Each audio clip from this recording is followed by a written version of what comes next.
Peaasi, et saaks nagu vaata mingid nimed ja asjad enam-vähem õigesti paika. Et tuleb see sissejuhatus ka sujuvam siis. Okei. Mul mingi asi on olemas. Ma arvan, et hakkame pihta ja küll Priit saab pärast parandada, kui vaja. Jah. Hääle puhtaks köima. Nii, okei.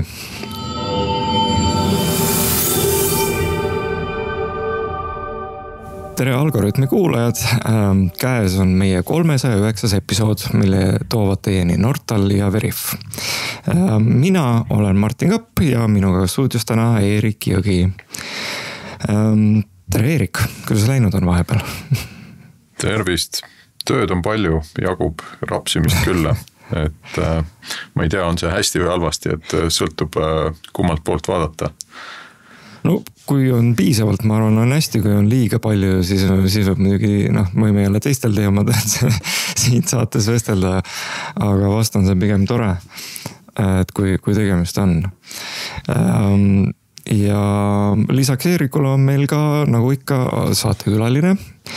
ja täna siis räägime kuna meil on üldse palju AI teemasid viimasel ajal laual olnud, siis tegelikult natukene samal teemal jätkame ka täna, aga võib-olla veidi teise nurga alt, et räägime sellest, miks me ei saa kõike lihtsalt ChatGPT ja Gemini chatis valmis teha ja kuidas siin on ka seotud võib-olla mõni privaatsuse küsimus. Ja selleks, et seda teemat nagu meiega lahata, oleme kutsunud külalise nimega Chris Reinberg. Tema on siin Mindserast. Tere Chris! Tere Martin ja tere Eerik! Ja nagu ikka kõigil, nagu iga saate alguses tavaks on, et äkki tutvustad siis kuulajatele, vaatajatele, kes sa selline oled ja millega Mindsera tegeleb? Tere kõigile saate kuulajatele ka. Mina olen siis Chris, Mindsera founder. Praegu meid on küll 2, et paar aastat sai üksi sellega mässatud ja siis mingi hetk sai aru, et oleks ikkagi kahekesti siis lihtsam ja lõbusam midagi ehitada. Et siis leidsin endale nii-öelda siukse co-founderi Markuse. Aga Mindserast lähemalt, Mindsera on siis, me ehitame põhimõtteliselt siis eesti keeles sükest päeviku pidamus äppi, inglise keeles journaling ja siis proovimegi oma sükses väikses liivakastis siis teha absoluutselt maailma parima nii-öelda enese reflekteerimis kogemuse. Ja võib-olla kahte ossa seda tutvustust natuke jagada, et üks on süke päeviku pidamise koht üldiselt, et võib-olla esimesena tulevad pähe siuksed võib-olla enamus inimestele teismeas tüdrukud, aga meil on tegelikult neid kasutajaid hästi erinevast valdkonnast, et kas siis ongi kellelgi mingid rasked emotsioonid, mida on lihtsam protsessida, paberil on see siis lein, ärevust on väga palju, kõik siuksed vaimse tervise teemad ja et kui on mingid rasked emotsioonid, siis paned nii-öelda piltikul paberil, siis on lihtsam neid protsessida, see on siuke üks nagu fookus. Siis teine on päris palju asjade läbimõtlemist ka paberil, et tihti on enda peas raske mõelda ja siis kui hakkad kirjutada enda mõtted välja, see on lihtsam struktureerida neid, organiseerida ja saada siuksest nii-öelda segadusest enda peas, kus pea on pulki täis mõtteselgusesse, et meil on päris palju tegevjuhte, kes kasutavad üldse siukseid executive tasemel inimesi ka, et investorid ja kelle igapäevatöö on siis probleemide lahendamine ja otsuste tegemine. Ja seal hulgas ka muidugi siuksed isiklikud nii-öelda retrod, kus sa õhtul võtad päeva kokku, mõtled, mis läks hästi, mis võiks paremini minna, millele tänulik oled, mis ei läinud nii hästi, kui arvasid ja siis iga päev lood endale siukse struktuuri, mida sa iga päev läbi teed ja siis sellest tekivad mingisugused uued seosed. Ja siis viimane on siuke nagu tavalisem päeviku pidamine, kus sa siis kirjutadki üles mingid mälestusi, üritusi, mis oli hetke elust, et hiljem endal ja võib-olla kunagi siis, kui edasi tahad anda lastel põnev lugeda. Ja siis me võtsime selle nii-öelda päeviku, mis üldiselt on siis siuke füüsiline ja mõtlesime, oligi küsimus, et alguses oli see seotud selliste mõttemudelite kaardistamisega, kui ma seda nüüd ise hakkasin tegema 3-4 aastat tagasi, et enne kui ChatGPT välja tuli, siis mul oli esimene versioon oligi erinevad mõttemudelid ja siis proovisin luua siis tarkvara, mis aitaks läbi nende mõttemudelite siis nii-öelda mõelda või rakendada neid. Ja siis mõttemudelid tulevad siis inglise keeles mental models või thinking frameworks. Ehk siis ma ei tea, kuulsad on 80-20 Pareto printsiip ja esimestes printsiipides mõtlemine siis ikigai võib-olla siukses heaolu valdkonnas ja neid on hästi palju erinevates valdkonnast, ärist, produktiivsuse, heaoluni, otsuste tegemise ja nii edasi välja. Ja siis ma uurisingi, et mis on vahe nii-öelda siis piltlikult nagu geeniuste või siis hästi edukate inimeste ja nii-öelda tavainimeste vahel ja kuidas meie mõtlemisprotsessid erinevad siuke kognitiivse teaduse seisukohast ja kuidas me infot protsessime ja otsuseid teeme. Ja sealt jõudsin enda uurimusega mõttemudeliteni ja siukse neuroteaduseni ja kõik, mis sellega kaasa tuli sealt ja siis oligi üks siuke suur hunnik asju ja siis mõtlesin, et kuidas ma seda nagu rakendada saaks. Ja sealt lõin endale sellised nii-öelda writing templates, ma ei teagi, mis see template eesti keeles on siis siuke nagu šabloon või ei ole nagu head vastet. Ja siis see oli esimene, et sel ajal ka oli juba tehisintellekt oli täitsa teema, et OpenAI oli see GPT-3 väljas. Aga see oli nüüd enne ChatGPT-d ja siis see mudel veel nii hästi aru ei saanud, et mis ta ise, talle ütleme seda mõtteselgust nagu mudeli tasandil ei olnud, et tal oli ikkagi pea oli pulki täis. Et seda sellele ei ühendanud, aga siis tuligi täpselt ChatGPT ja enne seda hakkasime vaikselt arendama siis selle sama nii-öelda journaling või päeviku sisu peale erinevaid siis feature'id, et praegu me siis saame analüüsida kogu su nii-öelda journali sisu, leida sealt erinevaid seoseid, mõtete vahel, tunnete vahel, mingisugused mõtted, mis sul korduvad, mõttemustrid siis analüüsida tekstist emotsioone, ehk siis arendada sükest emotsionaalset intelligentsust sellega, peegeldada tagasi. Siis sa saad suhelda enda päevikule, küsida küsimusi, ma ei tea, mis on näiteks teistele minu juures ilmselge, aga mida ma ise ei märka. Ja siuksed nagu pimekohtade avastamine ja kognitiivsete tajuvigade siis nii-öelda detektimine. Ja siis et selle peale hästi palju erinevaid siukseid nurki, kuidas seal läheneda, aga suures plaanis on ta siukene see reflekteerimise rakendus, mis on suunaga vaimse tervise parendamisele ja siis kognitiivsete oskuste arendamisele ja siuke üleüldiselt rohkem mõtestatud elu elamise toetamiseks. No väga uhke, väga põhjalik tutvustus sisse juhatus ka siia teemasse. Kust teil siuke idee tuli? Ma küsin nagu, et kuna te ütlesid just, et kahekesi alles, et see tähendab, et võiks öelda, et algusfaasis, aga ilmselt mitte veel enam nagu päris alguses on ju. Et aga kust teie pool näiteks siuke mõte tuli? Et startupide käest on jube tore küsida seda. Et tavaliselt see on nagu, mis oli see algus? Ajend, jah. Ja see on nagu siukest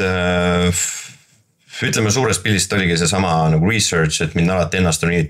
huvitanud siis inimese mõtlemine, kuidas me mõtleme, miks me mingeid otsuseid teeme, miks me oleme sellised nagu me oleme ja mis on need nagu pimekohad selle juures, kogu siuke kognitiivse psühholoogia ja kognitiivse teaduse teemad, et mis teeb meist selle, kes me oleme, kuidas meie nii-öelda mõistus toimib ja nii edasi. Ja siis sealt ma hakkasingi, nagu ma enne mainisin, uurima seda teemat. Ja siis kuna mul endale kirjutada meeldib ja mul on alati seda ise teinud, et see on päris paljudes sükestes keerulisemates kohtadest aidanud üle tulla või mingit selgust saada ja et siis kuidagi nendest kahest asjast tuli kokku ja siis esimene versioon oli mul üks tuttav, kes siis WordPressi peale kodulehte arendas, siis me ehitasime nagu selle MVP WordPressi peale. Ja siis tal ei olnud mingit AI feature, et ta oli siuke lihtsalt kirjutamisäpp ja oli äge nagu ise teha, et kõike muud ma olen varasemalt mingid e-poode teinud ja erinevaid asju ehitanud ise, aga ja disaininud, et siis tegime siukse nagu lihtsa asja ja ise kasutasin ja jagasin sõpradega ja siis teises osas läks juba natuke asi tõsisemaks, oli siis sihuke koroona ajal nii-öelda, siis kõigil nagunii polnud otseselt midagi teha ja kõik olid kodus ja mõtlesid, et siis oli, ilm oli ka kehv ja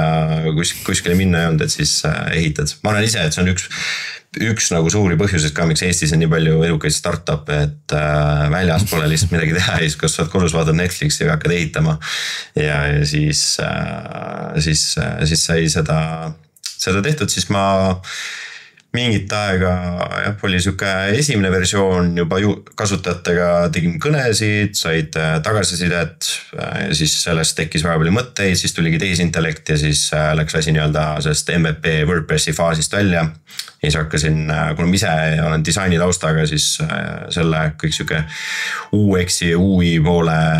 tegin ise ja siis otsisin endale põhimõtteliselt arendajad, kes aitaks selle kokku panna. Ja teha siis juba siuke nii-öelda esimene veebiäpp ja siis leidsin ühe siis tuttava, kes aitas selle üles seada ja siis seal alguses oligi, et mille peale seda ehitada, et mis see nagu tehnoloogiline pool seal taustal võiks olla ja kuidagi päris palju erinevaid variante käis läbi, et osad ütlesid, et kindlasti peab olema Laravel, siis mul endale tunnus, et see on võib-olla nagu overkill siin. Ja siis lõpuks jäime siis Reacti ja Nexti peale. Et tegime see veebiäppi sellele ja tagantjärgi vaadates, eks ta siuke nagu õnnemäng oli, kuna ma ise igapäevaselt arendusega tegelen, et ma olen mingid asju, lihtsamaid asju teinud ja olen arhitektuuri asjade kursis selle poole pealt, mõtlen muidugi kaasa, aga jah, siuke et siiani selle otsusega rahul olnud, et ei ole pidanud kuskile majale kolima, et seal Reactile ei ole ka väga raske arendajaid leida ja selles mõttes on nagu hea olnud, et nüüd 6 aega tagasi tulime enda siis Maitsera nii-öelda 3. versiooniga välja, mis on meil siis native App Store'is ja Google Play's. Ja see on ka React Native peale ehitatud, et mingeid asju saab taaskasutada ja selle võrra nagu lihtsam. Ma ei tea, mis see esimene küsimus oli, et kus pihta hakkas, aga jagasin juba sükest pikemat seda. Ei, aga seda on väga tore kuulata, sellepärast, et ma arvan, et sa vaikselt jõuad ka sinna maale, et kust need AI teemad lõpuks sisse hakkavad tulema, et näed, see on meil viimasel ajal väga kuum teema, igas asjas peab olema AI sees, sa ütled, et teil esimeses versioonis veel ei olnud, aga siis üks hetk nagu tuli mõte ja kuidas siis, okei. Maitsera ise ütleb, et eks ole, et see AI uurib minu päevikut, mis mul sealt sinna kõik sisse pandud on,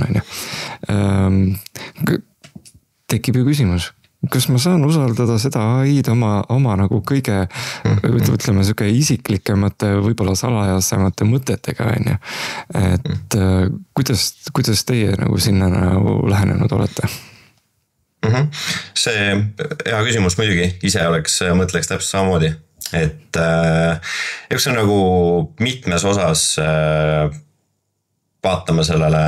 probleemile või sellele küsimusele, et üks on siuke turvalisuse küsimus ja nii-öelda et turvalisus, ühelt poolt nagu andmete turvalisus, teiselt poolt siuke kognitiivne turvalisus, et praegu viimasel on, ma ei tea, kas see olete kuulnud ChatGPT psühhoos näiteks, ütleb midagi, ütle. Et mis on siis viimase siuke nagu põnev teema olnud, et ChatGPT psühhoos ehk siis inimesed, et meie nagu üks siuke nagu core nii-öelda sammas, mille peale me toetume on see, et me proovime ehitada AI siis rakendust, mis ei ütle sulle, kuidas mõelda, vaid aitab sul paremini mõelda. Eks me ei proovi nagu su mõtlemist kuidagi automatiseerida või sinu eest mõelda, vaid me proovime selle AI-d siis kasutada justkui selle nii-öelda kaasabilisena, abimehena, kes aitab sul paremini mõelda, paremaid otsuseid teha nii edasi, et see on siuke struktureerimise koha pealt nagu väga oluline siuke alustala, mis juba edasi seab päris palju piiranguid. Et meie siis nii-öelda need AI feature'id üldiselt ei ütle sulle, mida sa tegema peaks. Et nad ei ole sellised nii väga nagu nagu mentori perspektiivist, vaid nad pigem küsivad sul küsimusi, aitavad sul ise jõuda nende lahendusteni ja ise avastada siis enda mõtlemises, näidata mingeid uusi perspektiive ja peegeldada asju, et see on siis nagu ühelt poolt. Turvalisuse, andmeturvalisuse osas muidugi me ei kasuta näiteks andmeid, et treenida mudeleid, me ei, et võid iga kella ära eksportida, lahkuda, kustutada ära enda andmed platvormilt, andmed on krüpteeritud. Muidugi praegu at rest ja in transit, et siuke end-to-end encryption keelemudelitega hetkel veel me sinna ei ole see tehnoloogia välja jõudnud. Ma kusjuures paar nädalat tagasi nüüd just ühe huvitava ettevõttega rääkisin Silicon Valley'st, et kes siis arendab seda end-to-end encryption'it keelemudelite kasutamise peale. Ja kus nad saavad siis krüptograafiliselt ära tõestada, et kas keegi on su andmeid vaadanud ja siuke natuke nagu blockchaini maailma ja AI segu. Et testime seda, see OpenAI mudelid ei toimi, aga open source mudeleid sai täitsa kasutada, see nii-öelda inference või mõtlemiskiirus oli ka väga okei, et katsetame ka siukest end-to-end encryption'it. Ja muidugi siis on siuksed platvormipõhised asjad, et saad panna oma passcode'i, mis on siis kas arvutis, telefonis, igal pool on passcode, oled minut aega näiteks, paned enda aja, minut aega ei kasuta, siis küsib sul 4-kohalist numbrit. Et see on siuke nagu baasasjad struktuuri poolt. Siis teine on siuke kognitiivne turvalisus, et seal suure osa haldavad keelemudelite pakkujad ise ära, on siis OpenAI või Anthropic. Et kui keegi ikkagi kirjutab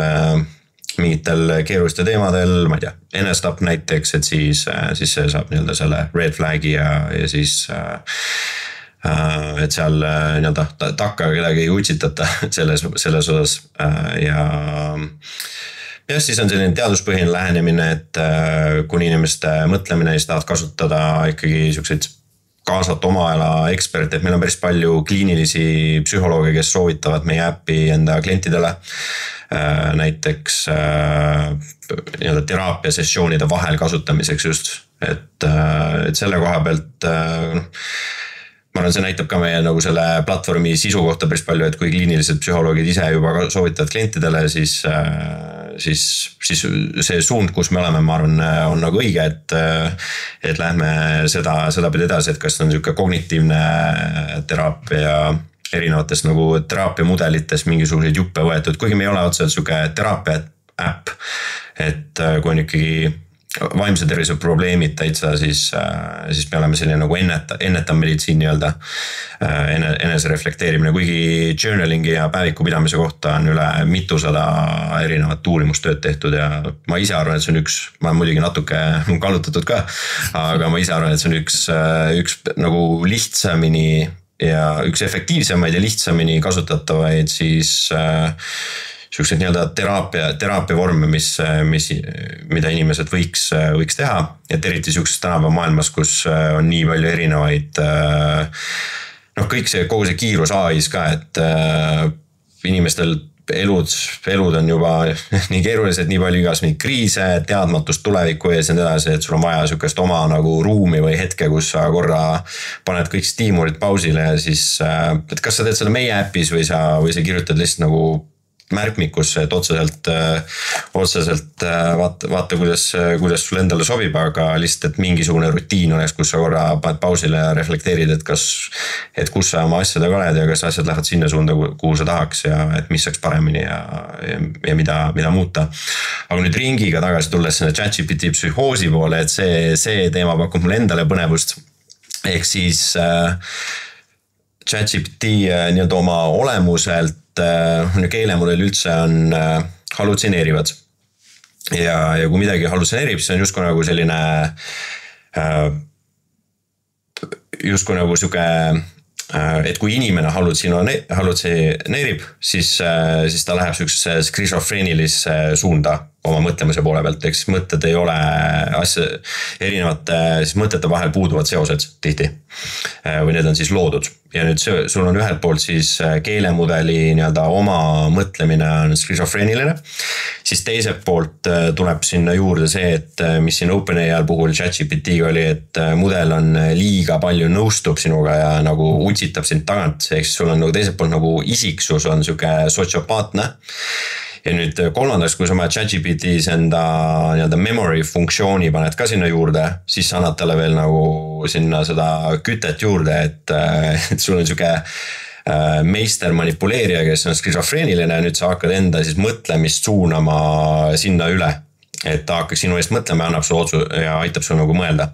Ja siis nagu mõtlemise seisukohalt, et see ei ole kunagi, et sulle võib küll tunduda, et see on siuke ühesuunaline, aga alati kui sa kellegiga räägid või loed mingit raamatut, siis see on nagu nii-öelda kahesuunaline liiklus, et kui sa enda mõtlemist hakkad seal ChatGPT aknas liigselt siis kuidagi nii-öelda outsource ima sinna, siis sa hakkad struktureerima ja organiseerima enda sisemaailma ümber ja siis sellest on tekkinud siuke spetsiifiline psühhoosi nähtus siis, kus inimesed siis hakkavad asju ette kujutama või loovad seosed asjade vahel, kus ei ole seoseid. Ja see on siuke nii-öelda selles valdkonnas huvitav teema, et kuigi tahab edasi uurida, siis see on päris nagu siuksed uskumatud storid, mis inimestel on olnud. Et natuke nagu siuke sekti teema ka, et kujuta ette, et sul on see karismaatiline sekti liider ja nüüd, et see sama nagu asi, aga igal ühel on oma personaalne ja siis, et see on selles maailmas siuke huvitav. Kordub sama asi, mis Facebooki ja kõigi teistega oli nende sotsiaalvõrgustikega, kus sa satud nagu nendesse ringidesse, nendesse gruppidesse, kes on sinu see echo chamber või kajakamber, kes siis nagu räägivad sulle sama juttu ja ChatGPT on veel eriti hästi välja õpetatud seda tegema veel ka, et muidu oleks lihtsalt tavalised ullikesed, aga siis on nagu ikkagi väga hästi nagu maailma kõige targem nagu selles mõttes, et kes seda tegema. Kaja on nüüd võimendusega jah.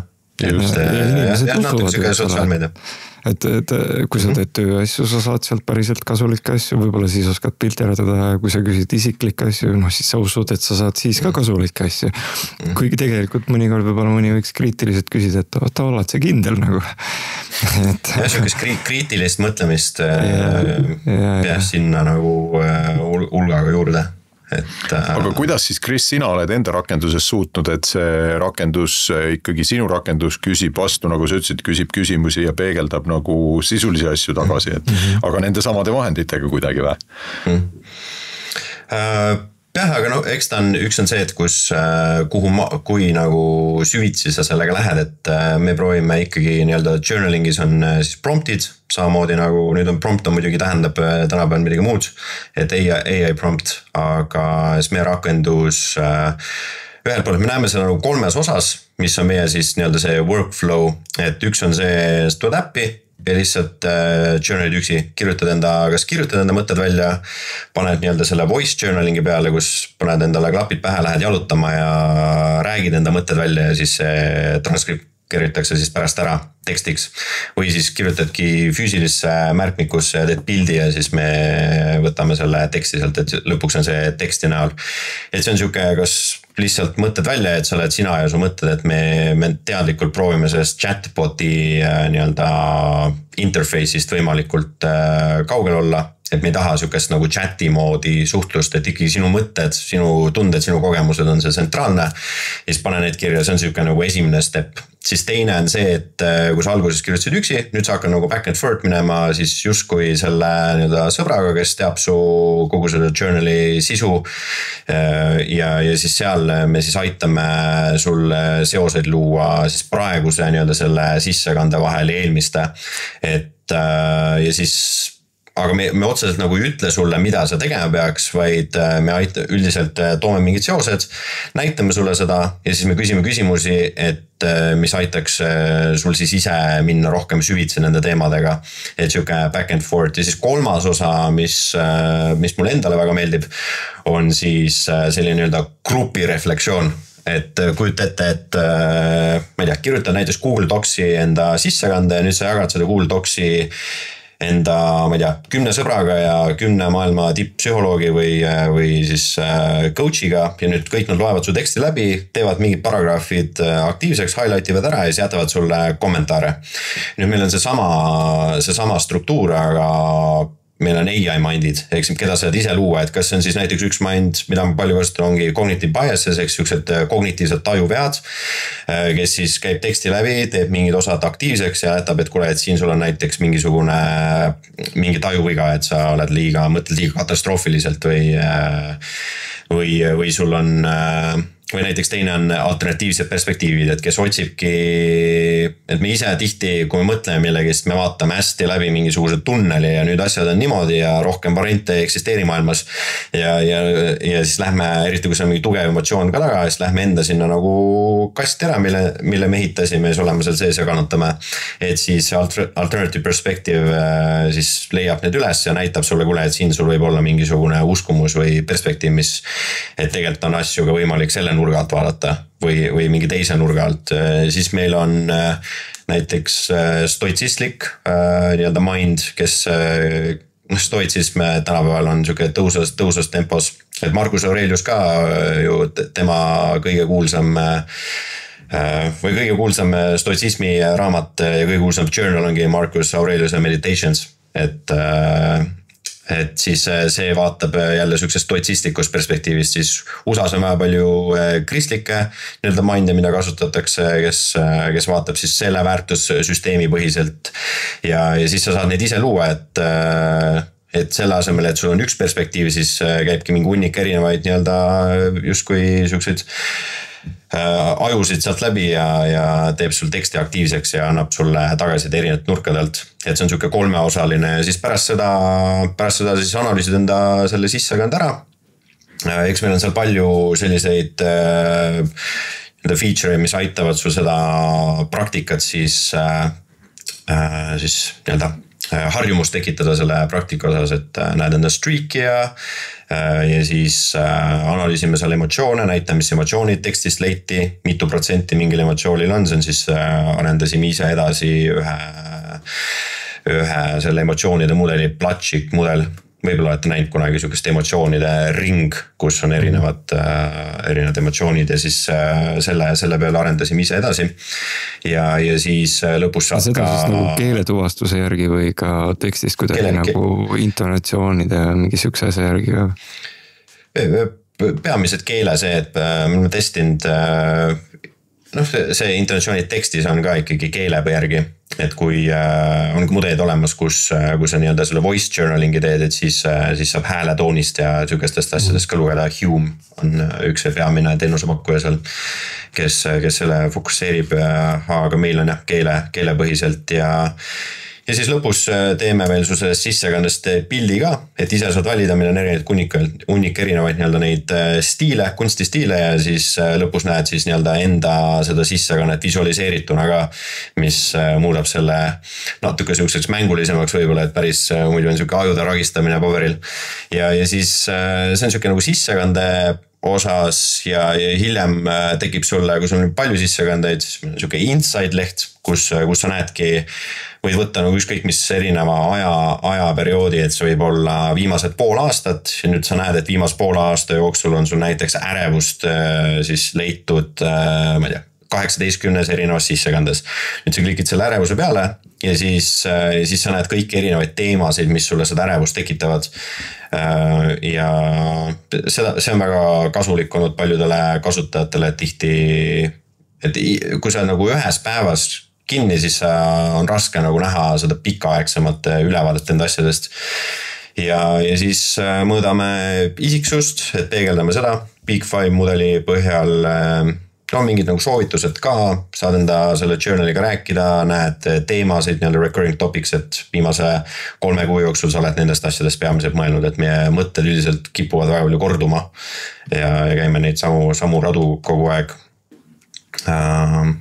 Mul läks jälle nüüd see esimene küsimus meelest ära. Kuule, aga kui ma just mõtlen, et keegi, kes on võib-olla natuke sinu sihtgrupp, kes on võib-olla selle vaimse tervisega hädas või tahab abi just sellelt süsteemilt, et sa samas rääkisid, et sa saad seal teha selliseid ja selliseid neid persoonasid ja analüsaatoreid panna ja vaadata, valida, mis perioodi sa vaatad, et ma kujutaks ette, et selline inimene, kes natuke kimpus ka on, et kui hea, kui ta suudab selle sinna kirja panna nagu selles mõttes, aga selleks mõelda, et nüüd ma peaks analüüsima seda, et nagu sealt mingeid nagu otsida ise neid tulemusi, et seda kuidagi peab rohkem talle peale suruma või tagasi nagu kuidagi nagu andma niimoodi, et ta ise ei peaks väga otsima või kuidas te selle tasakaalu olete leidnud sealt? Selles mõttes, võib-olla kui ma räägin, see kõlab keerulisemalt, tegelikult see on mingi paar nupuvajutust, et sa vajutad ühte nuppu ja siis ta läheb juba nii-öelda süvitsi allapoole ja siis hoiad nuppu all ja hoiad menüüst, et get comments, et siis juba need nii-öelda e-mandid hakkavad kommenteerima, et see on ikkagi tehtud, ongi võib-olla nagu selles 3, et praegu meil on nii-öelda Mindseera 3. versioon, et igas millegi hea ehitamiseks tavaliselt läheb 3 iteratsiooni. Et võib-olla olete näinud seda SpaceXi raketimootori pilti ka, kus on see Raptor 1, Raptor 2 ja Raptor 3. Et alguses on see, et teed mingi asja valmis, mis lihtsalt töötaks enam-vähem, aga selle komplekssuse peale ei mõtle ja siis edasi hakkad kogu aeg seda lihtsustama. Et eks ta on niisugune nagu iga iteratsiooniga olemegi proovinud võimalikult intuitiivseks teha, võimalikult lihtsaks, aga samal ajal mitte seda nii-öelda intelligentsust, tihti see lihtsus, intelligentsus on niimoodi, et kas tahad anda kasutajale rohkem võimalusi asju siis omamoodi teha ja niisugused nagu power userid toetada, aga siis see tähendab, et kõigi jaoks see komplekssus kasvab, teistpidi kui tahad nagu lihtsustada väga palju, siis pead mingid piirangud panema, et selle nagu balansi leidmine on olnud, et niisugune paras kadalipp, et oleks nii-öelda niisugused lihtsamad userid, kes ei vaja niisugust hästi süvitsi minemist, et nad oleks õnnelikud ja samal ajal see power user, kellele meeldib mitu tundi päevas reflekteerida, et see oleks ka nagu rahul selle asjaga. Aga siiamaani on nagu hästi olnud, et praegu meil on mingi 2 miljonit minutit on kasutatud ja üle 300 000 sissekande ja 100 miljoni sõna, et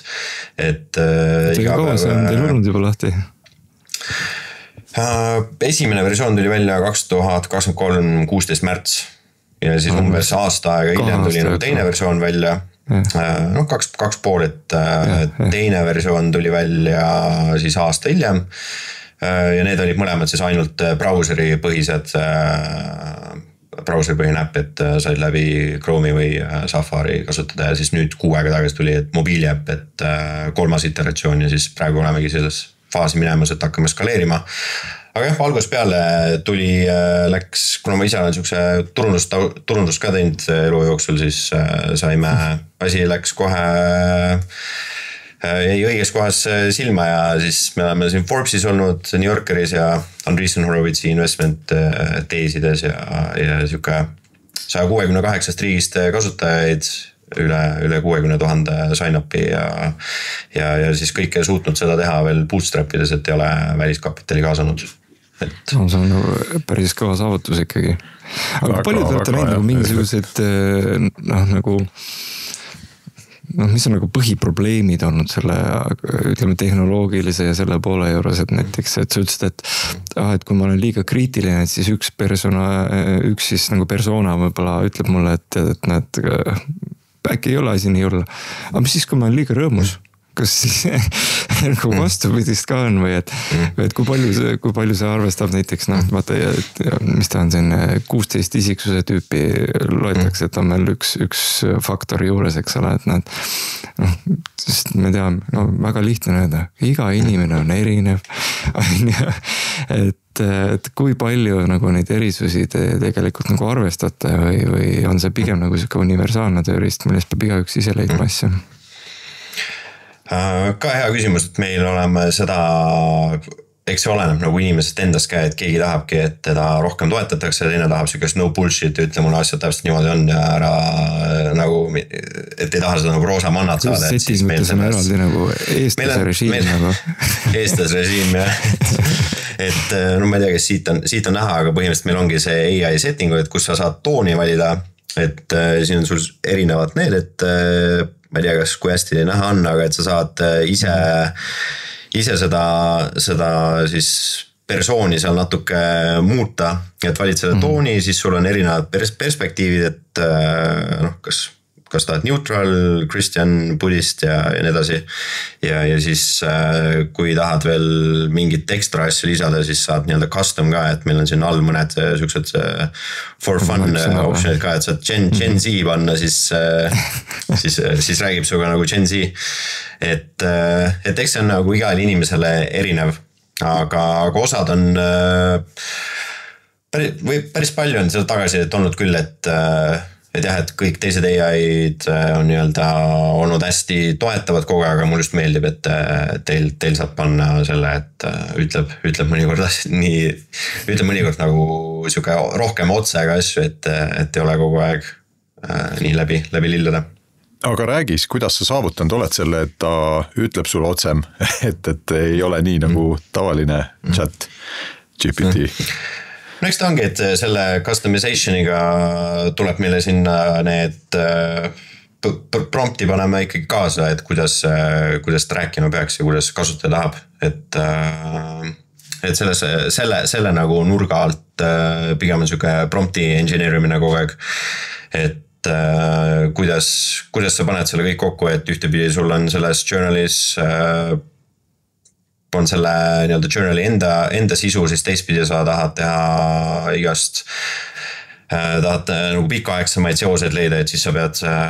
ikkagi mingit vektori andmebaasi kasutama. Meie puhul siis Bindcone'i, et kus me chunkime siis need journal entry'd ära ja siis otsime nii-öelda vektorite järgi sarnasuse põhjal. Ja siis paneme siis need sarnased jupid kaasa ja siis sealt tuleb seda nii-öelda pikaaegsemaid seoseid. Et kus siis süsteemis otsustab, et kas neid kasutada või kas need tunduvad, et võiks selles hetkes olla kasulikud või mitte. Ja siis et selline prompti ehitamis trikid juba seal, et kuidas ja kuhu seda kokku panna ja mismoodi struktureerida. Umbes niimoodi, et siis annad prompti, et sa oled nüüd kliiniline psühholoog, kellel on 20 aastat kogemust, sa oled vastavalt sinu settingutele, et sa oled üldiselt rõõmsameelne ja et sa oled mingi kristliku kalduvustega, et siis anna nüüd vastus, kui on inimesel selline nagu sissekanne umbes nagu ja. No mitte päris, aga nagu suund ikka selles mõttes, ega prompt on prompt, et keelemudelitel on prompti vaja, et ega sa midagi sinna muud kaasa ei saanda, aga et kuidas sa selle,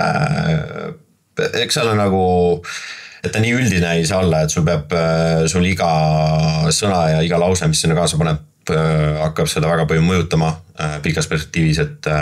selle niisugune pidev timmimine, et kus ta hakkab minema kuskile poole liiga palju kaldu või siis et pärast iga nii-öelda sissekande analüüsi ikkagi userilt küsima ka, et kui rõõmus ta sellega kõigega oli ja siis eks vahepeal tuleb sealt kas nagu thumbs up või mõnikord on thumbs down ja siis kui on thumbs down, et siis userid paned ise juurde, et miks oli, et kas liiga palju hakkas kordama mingeid asju või ja eks me siuke kogu aeg oleme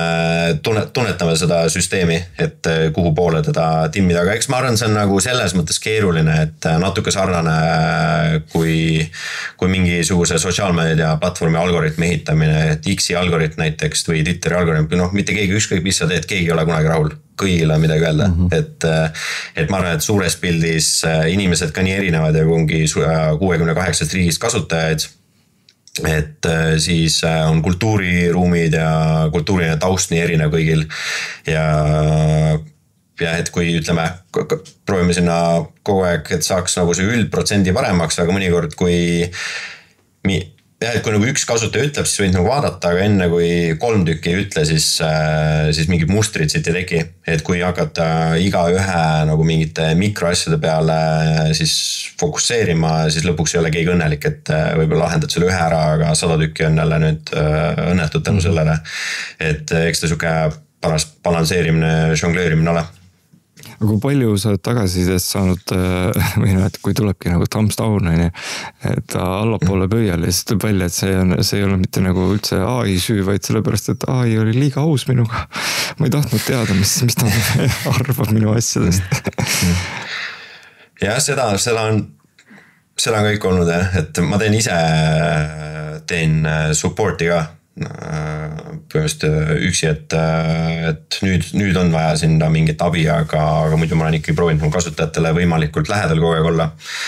Et siis on endal ka sükest psühholoogi tööd seal vahepeal. Nagu, et kuulad ära ja võtad teadmiseks ja siis mitte nagu nõustamist, aga süke, et sa saad aru, miks võib-olla mingi emotsioon või tagasi inimesel tekkis, proovid sellest küsida küsimusi ja siis võtad selle arvesse, et jah, aga päeva lõpuks kõik ei saa õnnelikuks teha, et suures plaanis on hästi. Et kasutad Mindserat ka selle tagasiside analüüsimiseks, et kui mulle öeldakse niimoodi, et siis mismoodi, et nii-öelda eat your own dog food või? ei seda, nii hullu tagasisidet pole olnud, et selle peaks ise veel reflekteerima. Aga üldiselt userid on nagu, mõnikord on küll kirjad, mis võtavad endale ka silmad märjaks, et kellelgi on mingit leinaprotsessist üle saanud või inimestel on ikka uskumatu kohe, kes kasutas ja ei pidanud kuskile haiglasse minema või kes sai mingisuguse nagu insight enda elu kohta, mis inimestel nagu elukvaliteeti parendas või mingit kannatus vähendas, et seda on alati nagu motiveeriv lugeda, et ma olen eks alguses oli ka, et öeldi, et paljud, kellega ma rääkisin, et kui consumer toodet ehitad, siis sooviti edu, aga ütleme B2B SaaSis sulle keegi sükest kirja ilmselt ei kirjuta, et selles mõttes süke, ega ta on, valdkond on täiesti teistsugune kui siis B2B, aga teised hästi olulised, aga jah, süke igapäevaselt loed neid tagasisideid, siis see annab kindlasti palju nagu motivatsiooni juurde. Kui sul on nagu kliendid, et siis see tagasiside on ilmselt nagu laiema dünaamikaga võib-olla, et sul võib olla ühest küljest palju negatiivsemaid võib-olla tagasisidet, aga võib olla ka palju positiivsemat, mida sa ütleme tavaliselt kahe äri vahelises suhtluses võib-olla näeksid, on. Me oleme neid pannud veel korra tagasisilte kohta, et kui on minnagi Mindsera.com ja siis sealt valida reviews või kalkrips reviews, et siis seal on päris süke hea ülevaade sellest erinevatest tagasisidetest, et ongi, et jah, üks huvitav lugu oli ka, et kui see teine versioon vist, kui ma seda ei mäletan, välja tuli, siis kirjutas üks sheik Saudi Araabiast. Ja siis mõtlesin, mingi scam-kiri raudselt, et jälle kellegi kuskil mingi sheigil tuleb välja, et mul vanaemal oli sheigiga mingi sohilaps ja nüüd pärandatakse mingi miljard kuskilt ja tead nagu need on. Aga siis vaatasin, nagu email oli õige ja siis otseselt mingit muud sisu öelgi, et tahtis lihtsalt teha videokõne, et ma näiteks, kuidas äpp toimib. Ja siis tegime videokõne, näitasin ära, kuidas asi toimib ja 20 minutit ja elu läks edasi. Ja siis pärast vaatasin, et see sama siis sheigi vana-vanaisa oli Saudi Araabia looja, founder of Saudi Arabia, pikk Wikipedia leht ja nii edasi. Et mingid siuksed nagu huvitavaid täiesti sürre asju on ka juhtunud päris palju, kus ma ise olen alati seda meeltnud, et kui teed huvitavaid asju ja paned need välja ja annad ennast parima ja teed midagi väga heal tasemel, siis huvitavad inimesed näevad neid ja võtad ühendust ja siuke. Selle koha pealt on nagu palju neid huvitavaid siukseid ja Kuule, kas ma tegelikult tahtsin küsida nagu juba algusest peale sa mainisid nagu ühte situatsiooni ja kui see nüüd ma ei tea, kui tõsine see teema on nagu, eks ole, aga et kui keegi kirjutabki näiteks oma päevikusse mingitel väga tumedatel teemadel, nagu sa ütlesid, et nagu enesetapust, eks ole, siis punased lipul loed püsti. Aga kuidas see süsteem siis käitub nagu selle peale? Et kas OpenAI, mis tema teeb üldse selle peale ja siis omakorda mida Mindsera selle peale teeb, kui süke situatsioon tekib? Eks see on nagu selles industries süke nagu samad need samad checkid ja frameworkid, et eks ta siis selles mõttes soovitab vaimse tervise terapeudiga või abi otsida, et annab tihti selle riigi kontaktid, et kuhu helistada ja nii edasi, et kui mingi tõsisem asi on. Et ma ise näen seda sükest vaimse tervise nagu sükest joont, et võrdlen seda natuke sükse füüsilise tervisega, et kui ühel pool sul on mingi füüsiline nii-öelda midagi valesti, physical illness, sa oled haige, sul on mingisugune, ma ei tea, kuskilt on katki ühesõnaga, asi on, siis sa lähed ikka arsti juurde ja asi on nagu tõsisem, mis keskmine siis siuke seisund on see physically healthy, mis tähendab, et sa oled nagu tervise juures, su otseselt ei ole mingid muresid ja siis, aga see ei tähenda seda, et sa oled füüsiliselt kuidagi vormis või tugev. Ja siis see teine äärmus on siis siuke physical nagu fitness, kus sa oled trenni teinud, et me kõik oleme kuskil selle joone peal erinevatel hetkedel erinevas kohas on ja siis selle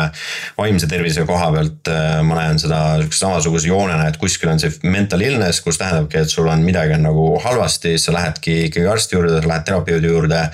keskel on siuke mental health, kus sa oledki reflekteerid ja siuke ise manageerid enda asju, aga see ei tähenda, et sa oled kuidagi kognitiivselt nagu nii-öelda fit ja siis lõpp ongi selline mental fitness, kus siis sa oled arendanud enda neid kognitiivseid oskuseid, kas siis kriitiline mõtlemine, enese juhtimine, paremate otsuste tegemine, probleemide lahendamine ja nii edasi, et me kindlasti fokusseerime siia sellele mental health ja mental nii-öelda fitness poolele, et me ei ole kindlasti nagu teraapia äpp selles osas. Aga keegi võib ka enda füüsilisse päevikusse neid samu mõtteid kirjutada ja ega see füüsiline päevik sulle selle peale ei ütle midagi vastu. Et sa oled enda mõtetega üksi, et meil ikkagi selles mõttes, isegi kui sa oled pannud selle no bullshit filtri peale ja sa millegi sihukesest kirjutad, et siis ta ikkagi nii-öelda defaultib rohkem selle sõbralikuma ja toetavama ja suunavama isiksuse peale. No ja sellepärast, et ja miks see mõte tuli, et viimasel ajal on nagu tegelikult, mina elan ja toimin põhiliselt Apple'i ökosüsteemis ja nende telefonid ja kõik asjad on ikkagi ka iga aasta on näha, et järjest rohkem tuleb seda vaimse tervise teemat ka sisse ja seal on see samamoodi journaling, mis nüüd on väga popiks läinud, mis need on siis mindful hetked, mis see mindful eesti keeles võiks olla nagu põhimõtteliselt mõtiskluse minut. Mõtteselguse minut jah, et ikka väga toetatakse seda, et inimesed püsiksid nagu selle tervise juures. Vähemalt ei kaotaks seda või mõtleks selle peale, et see on ka tervise osa. Ja, et eks see tänapäeva maailm eks see nagu kõik, et algus tekib, kõik on hästi, siis tekib mingi probleem ja siis tekib tagajärjed ja siis me hakkame neid tagajärgi lahendama, et selle vaimse tervisega ka. Et see kõik on 24/7 online ja sul on sotsiaalmeedia ja nüüd sul on AI ja siis on sõjad ja siis on nagu majandus on halb ja siis on ilm on halb ja siis sõber ütles pahasti ja siis, et siuke pidev nagu teadmatuse seisund ja samal ajal oled siis siuke overwhelmed, mis ta siis jälle eesti keeles on. Siuke, kõik on liiga palju. Üle ujutatud. Üle nagu stimeeritud, siis kui sa veel ei oska enda emotsioonidega ka neid reguleerida, manageerida või oled näiteks sukses keskkonnas, siis ongi suht nagu keeruline. Et kui me praatame WHO andmeid ka hetkel, siis planeedist üks inimene 8 kannatab mingisuguse vaimse tervise siis midagi on ühesõnaga halvasti, et 1/8 planeedist on miljard inimest. Et eks sellepärast ka Calm Headspace tegutsevad ka meditatsioon ka väga hea. Et journalingi kohta öeldakse ka, et see on siuke meditatsioon paberil. Et minu jaoks, kuigi ma mediteerin ka, et natuke nagu erineva siukse tulemusega tööriistad, aga siuke kui on nii palju mõtteid ja asju toimib, siis kirjutada asjad välja ja see aitab sukest mõtteselgust hoida ja asju nagu perspektiivi panna. Ja siis teistpidi, et kui vaadata nagu sinna mental fitness poole, et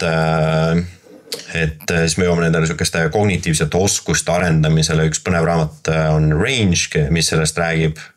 ja siis üks poliitilise teaduse professor James Flynn uuris siis kriitilist mõtlemist ja tegi siis teste, et enne kui inimesed ülikooli lähevad ja pärast ülikooli, et kas on kriitilise mõtlemise oskustes on mingisugune muutus toimunud ja muutust ei toimunud pärast ülikooli, et isegi kui sa läksid kuskil Ivy League'i, siis see põhjus tegelikult hästi ilmselge,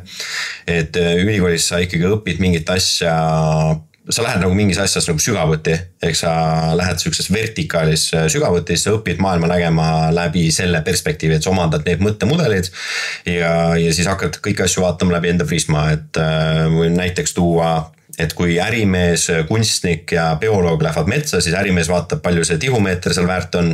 Kunstnik vaatab, kuidas värvid peegelduvad ja mis värvid meil seal on ja seda ilu, mis ta näeb ja bioloog vaatab võib-olla seda mikrofloorat ja mis on nagu taimestikus toimub. Aga kui me hakkame tegema otsuseid, kuidas metsa majandada, siis me peaks arvesse võtma kõiki erinevaid perspektiive, et meil oleks võimalikult vähe pime kohti. Ja siis see tähendab, et me ei saa ainult ühes nagu vertikaalis elada, me peame minema rohkem horisontaali ja siis omandama neid mõttemudeleid erinevatest siis valdkondadest, et me oskaks asju näha erinevatest perspektiividest. Sest me mõtleme natuke nagu pime ruum, et kui meil on ainult üks lamp, siis me peame see lamp põlema, vaatame enda ette ja näeme seda, mis siin on, aga me seda ülejäänud ruumi ei näe, et kui me oskame asju erinevatest perspektiividest näha, siis meil ruumis on rohkem valgust ja me oskame nagu manageerida ja liikuda läbi nende asjade, et me ei komista mingisugusel diivanil otsa ja me näeme, kus uks on. Et ja siis teistpidi, ja siis hetkel meil ei ole nagu väga head viisi neid asju õpetada. Ja siis teistpidi, et kui vaadata, mis on tuleviku kõige olulisemad oskused selles maailmas, kus AI nagu valdavalt teeb väga palju asju, siis me jõuame jälle nagu kognitiivsed oskusteni, nagu loomingulisus, kriitiline mõtlemine, probleemide lahendada, otsuste tegemine. Ja siis need on see post-AI world kõige olulisemad skillid ja oskused. Ja siis me oleme siis teistpidi keskendunud nende oskuste arendamisele läbi siis nende writing templates, ma jällegi ei oska, iga päev on see inglise keeles, meil on Eestis vist 0,5% kasutajaid. Et siis mingid sõnad peaks ära tõlkima, aga põhimõtteliselt siis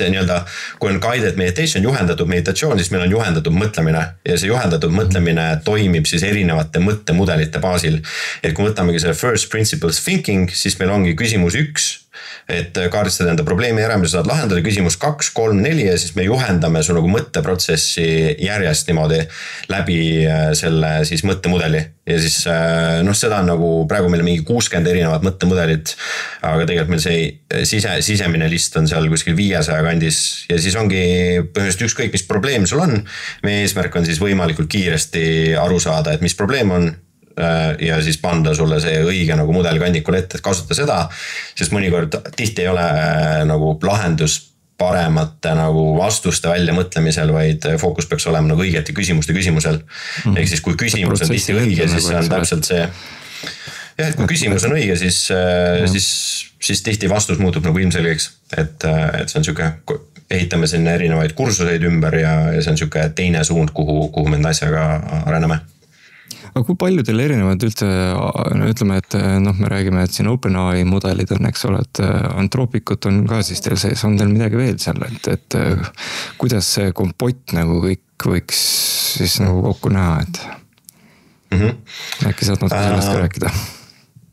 Jaa, meil on natuke kõike, et OpenAI mudeleid on osad asjade jaoks erinevad OpenAI mudelid, et mingid asju saab teha lihtsamate mudelitega, mis on kiiremad ja ei vaja nagu nii palju sükest brain power'id sinna taha, siis teised mudelid on jälle nagu reasoning, kus asju on vaja nagu rohkem läbi mõelda, siis Anthropicu mudeleid kasutame ka, sest neil on rohkem siuksed inimese tundega mudelid, kui seda ka suhted versus, et OpenAI võib olla väga siuke kliiniline, et sa saad aru, et sa räägid robotiga. Anthropicu puhul on see mudel justkui nagu siuke rohkem human või nagu soojem. Ja siis kasutame erinevaid pildi genereerimismudeleid ja audiomudeleid, et vastavalt nagu sellele feature'ile või mida me parasjagu esistame, mis tulemust me tahame seal saavutada, et siis sealt leiame nagu õige tööriista selle jaoks. Ma just mõtlesin, et see ChatGPT-l, eks ole, et kui sa võtad telefoni ja räägid temaga, eks ole, et juhtumisi käed vabad on ja et siis ta räägib sulle täitsa soravalt vastu, eks ole, igasugused vastuseid, mida iganes sa pärita käest, et eks ole, et ma kahjuks ei ole teie äppi kasutanud, on seal sükene variant ka, eks ole, et ma kujutan ette, et ta räägib mulle vastu ka midagi. Hetkel meil seda ei ole, see on nüüd tulemas, meil siin proovime viimases kvartalis ära teha, et ise kutsume seda nii-öelda call mode, kuna siis ta läheb rohkem selleks nii-öelda edasi-tagasi chati moodi interface'iks jälle, et siis me seda prioritiseerinud nii palju ei ole, et meil on rohkem, ongi kas ise kirjutad tekstina või siis paned klapid pähe ja lähed jalutad ja räägid ja siis läheb audio muudame tekstiks või siis teed pildi enda sellest füüsilisest päevikust ja ekstraktiime selle teksti sealt välja. Samas. Aga see on tulemas. Ja samas, eks ole, mis olen mõelnud, eks ole, et selliste ütleme featuuride puhul või siis on ju tegelikult ka see, et see aitab päris palju kaasa näiteks kui me räägime vaegnägijatest, eks ole, et kes ei pea siis nagu kirjutama või kellel on lihtsalt nagu mingisugune võib-olla ka füüsiline sihuke piiratus, eks ole, et siis lihtsalt nagu vestelda sellega, ta ei ikkagi, et ta ei muutu nagu endiselt sinu vestluspartneriks, aga lihtsalt ka sellistele väga kasulik featuur, eks ole, et sa saad lihtsalt suhelda temaga häälega. Ja, otse loomulikult. Eerik kahjuks kukkus meil välja, temal oli väga kiire mingisugusele järgmisele miitingule, loodetavasti see nüüd ei jäänud tal ka küsimata mingisuguseid viimaseid küsimusi, aga on sul äkki endal olnud mingisuguseid mõtteid, mida sa oleks veel tahtnud jagada või arvasid, et mingisuguseid küsimusi, mida meie küsime sinu käest, millele sa oleks tahtnud väga vastata? Millele oleks tahtnud vastata, kas ma mõtlen? Vist ma arvan, et me tegime siukse mõnusa nagu ülevaate kogu alates tehnoloogiast kuni selle nagu, kus see kõik alguse sai, mis me teinud oleme ja selles mõttes päris hea siuke. Aga kuidas sul nagu tundub, et tuleviku mõttes meil, ütleme siia lõppu natukene filosofeerida, et see AI ikka, on selgelt, on ta lendab peale, eks ole, iga päevaga järjest rohkem, igas asjas järjest rohkem.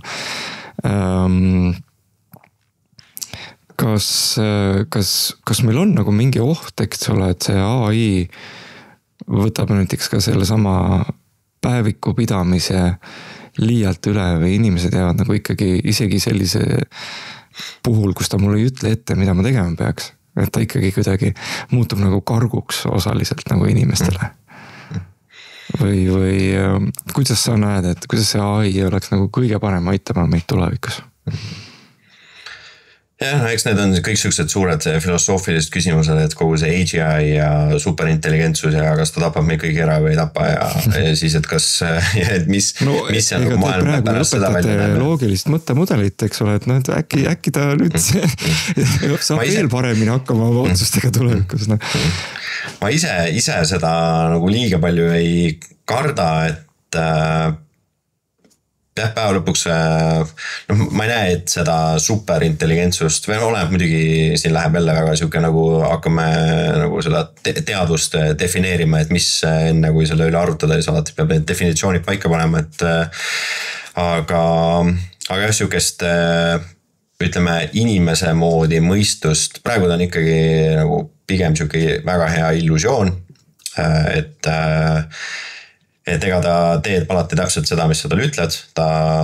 Kui ta oleks nagu nii-öelda juba teadus, siis ta võiks mõnikord öelda, kuna Martin nagu, et äkki lahendad ise enda probleemi, et ma praegu ei viitsi. Või tead, et hakkab sulle vastu või kuidagi niimoodi, et see oleks nagu siuke üks mõõdupuu, vähemalt minu arusaama järgi, et mille järgi seda hinnata. Ja mulle selle koha pealt meeldib väga David Deutsch, tema Beginning of Infinity raamatut soovitaks, et jah, ma ise näen, et nagu loomingulist mõtlemist vähemalt sellise nagu inimese tasemel ikkagi meil hetkel seal ei ole, et on tööriist ja ma ei näe, et see nagu keelemudeli struktuurist saaks kuidagi tekkida ka, et kui sa vaatad, kuidas inimene toimib ja meie mõistus, mida ka lõpuni ei tea ja keelemudelid, siis see on ikkagi väga, väga erinev ja ma arvan, et isegi kui me lahendame kõik probleemid ära, siis meil tekivad uued probleemid, mida lahendada. Et selles mõttes suures pildis inimkonna jaoks on see nagu järgmine samm, aga seda ma ei usu, et nüüd no siis me lähme juba täitsa siuke ulme kirjandusvaldkonda, et kui meil tulebki Neuralink, mille sa ühendad ära, et kas sul siis on vaja seda päevikut pidada, aga selle sinnamaani ütleme, ma usun, et meie mõtlemine ikkagi jääb meie, et kui me ise enam ei mõtle ka ja muutume suhtes nagu kärgteadvuseks, et nagu sipelgad või mesilased ja mõtleme kõik ühe ajuga, et siis kas me siis oleme üldse enam inimesed. Ja siis ma arvan, pole vahet, et kas teha päevikuäppi või B2B SaaS-i, et siis on juba muud teemad selles osas, aga selles osas põnev maailm ja noh, super tööriist ka äppi enda ehitamiseks, et meil on nagu väike tiim. Et mina siis Markus, kes on siis tehnilise poole peal ja siis meil on siin üks arendaja abiks ja siis vahepeal disainiga ja nüüd turundusega, et ma arvan, siuke väiksed tiimid on kindlasti, mul endale väiksed tiimid meeldivad, et kõik käib kiiresti, ei ole nagu siukest bürokraatiat seal ja seda võimaldab suuresti ka AI. Et mingi leht oli ka, just vaatasin tinyteams.xyz äkki või midagi siukest, Tiny Teams, et kuidas sa tänapäeval saadki teha, ma ei tea, 5 või 10 tiimiga saavutada samasuguse produktiivsuse, kui 5 aastat tagasi võib-olla oli 50 inimest vaja. Et kes iganes, kellel iganes meeldib ehitada midagi või luua midagi või teha nagu midagi luua, et siis selles osas igasugused AI tööriistad on minu arust super. Et ühesõnaga igapäevast koodi ikkagi aitab samamoodi AI kirjutada, et ega see muidu vist nii väikse tiimiga. Kursor on ühendatud ja selles mõttes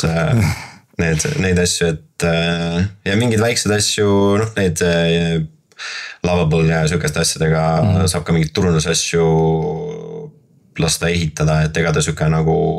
production ready kood ei ole, mida sa kuskile äppi paned, et sinna sellega ei riski, aga